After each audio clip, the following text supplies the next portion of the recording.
সালাতে দোয়া কবুল হয়। সালাতে দোয়া কবুলের 3 জায়গা। একটা হচ্ছে তাকবীরে তাহরিমার পরে আমরা সানা পড়ি না, আমরা তো একটা পড়ি। আল্লাহর হাবিব সুন্নাহ এবং নফল নামাজে আরো পড়তেন সানা, ওই দোয়া কবুল হয়। 2 নম্বর জায়গা সালাতে সেজদায় পড়ে দোয়া করলে কবুল হয়।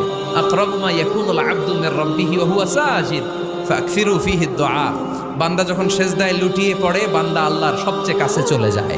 তা কিন্তু বিশ্বনবী বলে সেজদাটা তোমার রবের কুদরতি পায়ের উপরে পড়েছে।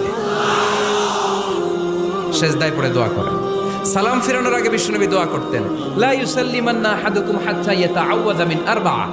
আল্লাহর হাবিব বললেন 4 জিনিস থেকে পানাহ না আছে আমার কোন উম্মত যেন সালাম না ফিরায়। তারা যেন পড়ে আল্লাহুম্মা ইন্নী আউযু বিকা মিন আযাবিল কবর, আউযু বিকা মিন আযাবি জাহান্নাম, আউযু বিকা মিন ফিতনাতিল মাহইয়া ওয়াল মামাত, আউযু বিকা মিন ফিতনাতিল মাসিহিদ দাজ্জাল। আল্লাহ কবরের আযাব থেকে বাঁচাও, আল্লাহ জাহান্নামের আগুন থেকে বাঁচাও, আল্লাহ